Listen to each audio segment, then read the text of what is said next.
정치, 경제, 사회, 문화 각 분야 이슈를 심층 분석합니다. 투데이 매거진 오늘 순서는 돈이 되는 경제 정보를 전해드리는 머니 트렌드입니다. 자산관리 전문가 백전선 소장과 함께하겠습니다. 안녕하세요. 안녕하세요. 자, 오늘은 가상화폐에 대한 이야기를 해볼까 하는데 요즘 가상화폐 이야기가 부쩍 많이 나오고 있는데 이 가상화폐 뭔가요 도대체?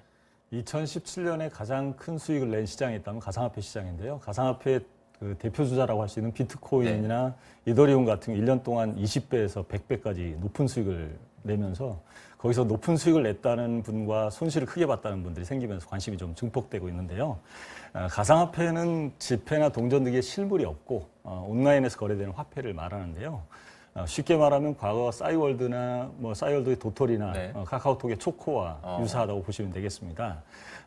일단 그 화폐라고 하면 정부나 중앙은행에서 관리를 하는데요. 이 가상화폐는 정부나 중앙은행에서 거래 내역을 관리하지 않고 정부가 가치나 지급을 보장하지 않는다라는 특징이 있습니다. 이 디지털 화폐이기 때문에 화폐 발행에 따른 생산 비용이나 수수료 등이 거의 발생하지 않으니까 이런 절감된다는 특징도 가지고 있고요.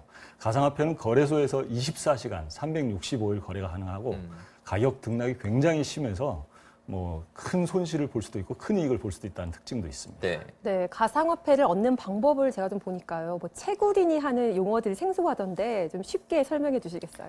가상화폐를 얻는 방법은 이제 두 가지 방법이 있는데요. 가상화폐를 직접 채굴하는 방법하고 현금을 주고 사는 그런 거래 방법이 있습니다. 채굴이라고 하는 것은 이제 금을 캐내는 광산에 비유해서 쓰는 그런 말인데요. 그래서 비트코인을 채굴한다라는 표현을 쓰는데 쉽게 말하면 컴퓨터로 굉장히 복잡하고 어려운 수학 문제, 해시 수학, 함수 수학이라고 얘기하는데 이걸 풀고 그에 대한 작업 증명을 제출해서 가상화폐를 공짜로 얻는 것인데요. 이 작업 증명은 블록 단위로 되기 때문에 이게 굉장히 복잡해서 블록체인 방식이라고 얘기하면서 블록체인 기술이 여기서 사용되는 건데요. 그런데 슈퍼컴퓨터가 문제를 푸는 과정에서 어마어마한 전력을 사용해요. 그러다 보니까 전기요금도 엄청나게 들어가고 문제의 난이도도 점점 어려워지다 보니까 채굴은 더 어려워지고 있는 상태라고 보시면 되겠습니다. 근데 이 가상화폐, 화폐로서의 기능은 좀 제한적인 거 아닌가요? 예, 앞서 말씀드린 대로 그 도토리나 초코, 게임머니 같은 경우는 가상의 시스템에서만 사용이 됐지만요. 비트코인의 경우는 디지털 세계뿐 아니라 실생활에서도 사용할 수 있습니다. 음식을 먹거나 영화를 보거나 물건을 사거나 이럴 때 스마트폰에 있는 전자지갑에서 비트코인을 꺼내서 결제할 수가 있는 거죠.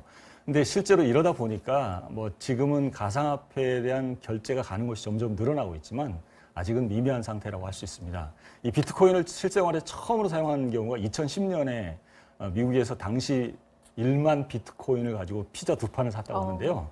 지금 가치로 계산하면 2,400억 수준입니다. 그러니까 피자 2판을 2,400억에 샀으니까 좀 웃지 못할 사연이죠. 사실 가상화폐는 그냥 온라인 금이라고 보시면 되는데요. 금은 결제 수단으로는 쓰이지는 않지만 가치가 있기 때문에 사람들이 서로 살라고 하지 않습니까? 이 투자 수단으로 사용할 수 있는 것인데 비트코인은 가치를 공유하는 사람들이 늘어나고 화폐를 갖고 싶어하는 사람들이 늘어나면서 공급량은 제한돼 있으니까 자연스럽게 가격이 뛰는 그런 모습을 보이고 있는 것입니다. 이 채굴이 점점 힘들어지면 거래소에서 직접 구입하려는 사람들이 늘어나고 그러다 보니까 최근에 천정부지로 가격이 오를 수밖에 없는 상태가 된 것입니다. 네, 그러면 가상화폐 거래는 어떻게 하는 건가요? 네, 가상화폐 거래소가 이제 전 세계적으로 한 7천여 개가 있습니다. 우리나라에서는 20개 정도가 있고요. 추가로 30여 곳이 이제 준비 중에 있습니다. 이 가상화폐 거래소를 통해서 이제 가상화폐를 투자하는 방법은 그림에서 보시듯이 이제 거래소를 먼저 선정합니다.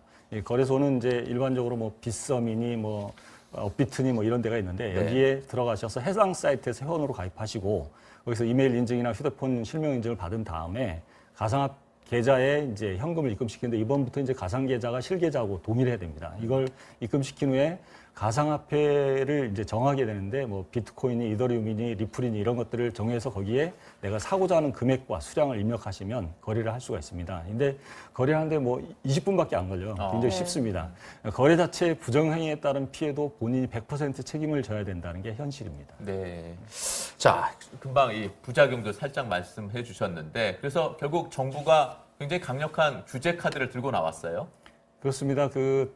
정부 규제에 따라서 당장 1월부터 신규 투자자는 물론이고 기존의 투자자들도 실계좌와 가상계좌를 통합하는 작업을 거쳐야만 가상화폐를 추가로 살 수가 있습니다. 이 때문에 그 가상화폐 신규 거래는 실명 확인 입출금 시스템이 완료되는 1월 20일 이후에나 이제 새로 가입하는 사람들은 하실 수가 있고요. 네.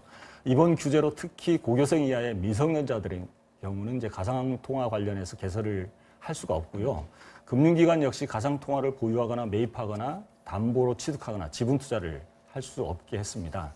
또 가상화폐 관련 범죄나 투기 확산 정도가 굉장히 심해질 경우는 거래사를 폐쇄하는 방안도 좀 검토하고 있는 것으로 봅니다. 근데 가상화폐 거래소 폐쇄는 중국이나 러시아, 인도네시아가 먼저 시작을 했는데 가상화폐는 인터넷으로 거래할 수 있잖아요. 그래서 세계 어느 곳이나 자기가 있는 곳에서 막 거래할 수가 있는데 전 세계 거래소가 한꺼번에 문을 닫지 않는 한 개개인이 다른 나라에 들어가서 해당 국가의 통화로 가상화폐를 사는 것까지는 막을 수가 없다라고 하는 거죠. 그래서 한계가 있는 건 사실입니다. 근데 실제로 가장 높게 비트코인 거래를 금지했던 중국의 경우도 정부가 거래소에 대한 단속을 강화해 버리니까 플랫폼 사업자들이 이름만 바꿔서 개인 간의 거래를 시키는 C2C 시장에서 사업을 계속하고 있는 그런 모습을 보이고 있습니다. 네, 그럼 이 가상화폐에 투자할 때 주의할 점들 좀 짚어주시겠어요? 가상화폐는 이제 주식처럼 하루 낙폭 제한이 없습니다. 네. 그러니까 주식은 30% 상하가 있는데 순식간에 일단 제로가 돼버릴 수도 있다. 이런 위험이 있다는 거죠. 그리고 가상화폐 거래소는 그 보안성이 굉장히 취약합니다. 그래서 언제든지 해킹을 당할 수가 있고요. 얼마 전에도 실제로 해킹을 당한 사례가 있습니다. 특히 주의할 점은 이게 높은 수익률을 보장한다는 다단계 유사코인의 경우인데요. 이런 경우는 사기일 가능성이 굉장히 높습니다. 현재로는 그 가상화폐로 그런 사기를 당하더라도 피해를 보상받을 길이 없다는 사실을 기억할 필요가 있습니다. 또 하나 기억하실 것은 그 가상화폐 거래 자체가 이제 법적 처벌 대상이 아닙니다. 그래서 거래소의 해킹이나 횡령으로 피해자가 발생하더라도 책임질 의무가 없고요. 거래소 자체가 대규모로 인출 사태가 발생해서 거래소가 감당할 수 없는 상태가 되면 파산을 선언하면 그만입니다. 거래소는. 그러다 보니까 최근에 그 UBC라는 회사가 거래소로 사상 최초로 이제 파산을 선언한 그렇죠. 사례가 있습니다. 또 하나 기억하실 게 있는데요. 미국하고 우리나라의 거래소의 가격 차이, 이걸 이제 김치 프리미엄이라고 그러는데 네. 김치 프리미엄 때문에 가격 차이가 너무 큽니다. 어제 1비트코인 가격을 기준으로 말씀드리면 미국에서는 15,316달러, 우리나라 돈으로 1,635만 원에 거래가 됐는데 우리나라 같은 시간에 빗썸 거래소에서 2,400만 원 정도의 거래가 됐으니까 둘 사이 한 760만 원 이상의 그러네요. 가격 차이가 있습니다. 만약에 이제 우리나라 거래소가 폐소 조치가 나오면 그 엄청난 피해가 발생할 수밖에 없다는 거죠. 한 가지 더 참조할 것은 그 리먼 브러더스 사태가 있었을 때 직격탄을 맞은 적이 있던 그 미국의 뱅크 오브 아메리카 메릴린치가 지난 4일에 가상화폐 관련된 모든 펀드, 가상화폐 선물 이런 것들을 모든 거래를 중단시켰다는 걸 참조하실 필요가 있습니다. 이 반대로 페이스북의 저커버그가 가상화폐 관련된 긍정적인 면을 보고서 가상화폐에 대한 연구를 올해 화두로 내세웠다. 이렇게 보면 이제 부정과 긍정이 같이 네. 있다. 이래서 투자자의 판단을 좀 요구할 그런 내용이라고 보시면 되겠습니다. 알겠습니다. 오늘 머니 트렌드 가상화폐에 관해서 이야기 나눠봤습니다. 잘 들었습니다. 감사합니다.